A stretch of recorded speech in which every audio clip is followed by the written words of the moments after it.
नमस्कार दोस्तों, स्वागत है आपका एक और नई वीडियो में। दोस्तों आज है मेरे पास ये दो कार्ड, जिसमें से एक है डेबिट कार्ड और दूसरा है दोस्तों क्रेडिट कार्ड, और ये दोनों ही SBI के हैं। तो इस वीडियो में जानेंगे कि दोनों में फ़र्क क्या होता है और क्रेडिट कार्ड किसको मिलता है और क्रेडिट कार्ड लेने के क्या फ़ायदे हैं और क्या नुकसान है।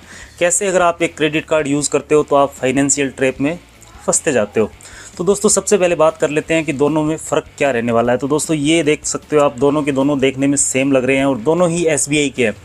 लेकिन जो डेबिट कार्ड होता है उसमें क्या होता है कि अपना जो पैसा होता है, यानी कि आपके अकाउंट बैंक में सेविंग अकाउंट हो सकता है या फिर करंट अकाउंट हो सकता है, जितना आप पैसा जमा करके रखते हो उसको निकालने के लिए जिस डिवाइस का यूज़ किया जाता है उसको बेसिकली हम कहते हैं डेबिट कार्ड, जो कि हम अक्सर यूज़ करते हैं ATM में जाके पैसा निकालने के लिए।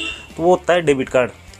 लेकिन जो क्रेडिट कार्ड होता है वो बैंक सभी को नहीं देता, वो सिर्फ उन लोगों को मिलता है जो सैलरीड पर्सन है, यानी कि जिनकी सैलरी आ रही है मंथली, या फिर अच्छा बिजनेस चल रहा है, जिनका सिविल स्कोर वगैरह अच्छा हो, तो उनको बेसिकली सिलेक्टेड कस्टमर्स को ही बैंक जो है वो क्रेडिट कार्ड देती है।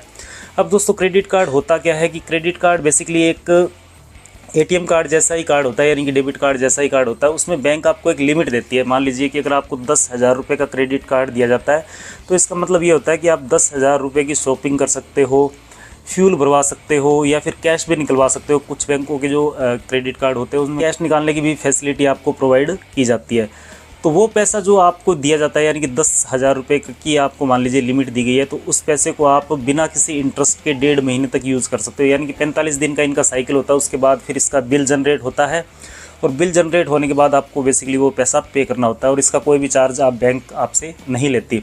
लेकिन अगर आप सोच रहे हो कि आपसे बैंक कोई चार्ज लेती ही नहीं, तो फिर ये एक फाइनेंशियल ट्रैप कैसे हो सकता है।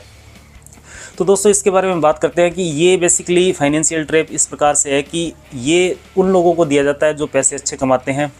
लेकिन मान लीजिए कि आपकी जेब में पैसे हैं या फिर आपके अकाउंट में पैसे हैं, तो आप 10 बार इस चीज़ को सोचते हो कि यार इस पैसे को अगर मैं निकाल लेता हूँ तो फिर मैं कहाँ से इसमें डालूँगा वापस, या फिर मंदी आ सकती है या कोई और दिक्कत हो सकती है। लेकिन वहीं अगर आपके पास क्रेडिट कार्ड है तो आप इतना सोचते ही नहीं हो। आपको अच्छे अच्छे लुभावने ऑफ़र दिए जाते हैं कि इस मोबाइल, अगर आप ये वाला मोबाइल ख़रीदते हो तो क्रेडिट कार्ड पे, SBI के क्रेडिट कार्ड पे या फिर HDFC के क्रेडिट कार्ड पे 10% की छूट मिल रही है, तो आप तुरंत उसको लेने के लिए चले जाते हो। या फिर आप कहीं शॉपिंग करने जाते हो तो वहाँ भी आपको अच्छे अच्छे लुभावने ऑफ़र दिए जाते हैं। इसके साथ ही अगर आप पेट्रोल वगैरह डलवाते हो तब भी आपको उस पर कुछ ना कुछ परसेंटेज जो है वो कैशबैक मिलता है, जिससे कि बंदा ज़्यादा पेट्रोल या डीजल डलवाने की कोशिश करता है। मान लीजिए अगर आपको जयपुर जाना है और आपके अकाउंट में 5,000 रुपये, तो आप एक बार सोचोगे कि यार मैं जाऊं या ना जाऊं। लेकिन वहीं अगर आपके पास क्रेडिट कार्ड है 1 लाख रुपए की लिमिट का, तो आप सोचोगे कि यार 45 दिन के बाद इसको रीपे करना है, तब तक तो पैसे कहीं ना कहीं से आ ही जाएंगे। तो इस लालच में आप चले जाते हो और इस प्रकार से इसका जो है वो बिल जनरेट होता रहता है। अब दोस्तों फाइनेंशियल ट्रैप में फंसते कैसे हैं? जब तक आप इसका बिल प्रॉपरली भर रहे हो मंथ वाइज मंथ, तब तक तो इसमें कोई भी दिक्कत नहीं है। लेकिन अगर आपने थोड़ी सी भी चूक कर दी इसका बिल पे करने में, मान लीजिए कि आपको बैंक ने 50,000 का क्रेडिट कार्ड दे रखा था, आपने 5-6 महीने तो प्रॉपरली उसको यूज़ किया, तब तक तो आपको कोई भी दिक्कत नहीं है।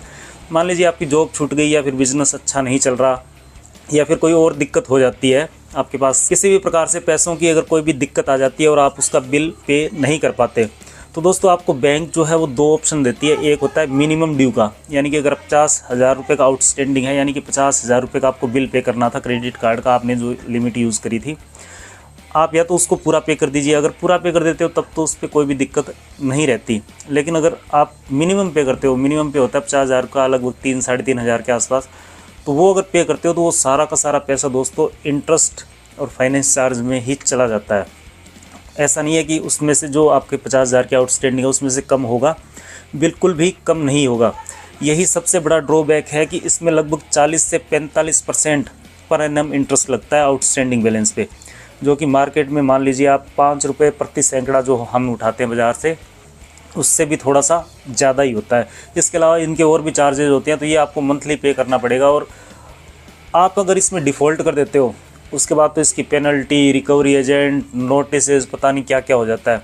तो इस प्रकार से बैंक दोस्तों कुछ भी आपको फ्री में नहीं देता, और ये उन लोगों को तो बिल्कुल नहीं लेना चाहिए जिनकी स्टेबल इनकम नहीं है और जिनको समझ नहीं है कि क्रेडिट कार्ड को यूज़ कैसे करना है। लगभग इंडिया में मान के चल सकते हो 50% लोग जो है वो इस सिचुएशन से गुजरते हैं और उसके बाद इसको बंद करवा के ही पीछा छोड़ना पड़ता है, क्योंकि कोई भी बैंक जो है वो फ्री में कुछ भी नहीं देता। ये सिर्फ एक लालच होता है जो आपको शुरू में बहुत अच्छा लगता है कि यार मेरे पास 1 लाख का क्रेडिट कार्ड है, तो आपके यार दोस्त आएंगे कि यार मेरे को एक फ़ोन दिलवा दे EMI पे, तो आप फ़ोन दिलवा देते हो, किसी को कुछ दिलवा देते हो, आप अनचाही शॉपिंग कर लेते हो जिसकी आपको ज़रूरत भी नहीं होती, क्योंकि अच्छे ऑफ़र आते रहते हैं, आपके पास मैसेजेस आएंगे, कॉल्स आएंगे कि आप ये ख़रीद लो, वो ख़रीद लो, और बाद में पता चलता है कि पूरा का पूरा जो है वो आउटस्टैंडिंग हो चुका है और आपके पास उसे क्लियर करने के लिए एक साथ पैसे है नहीं।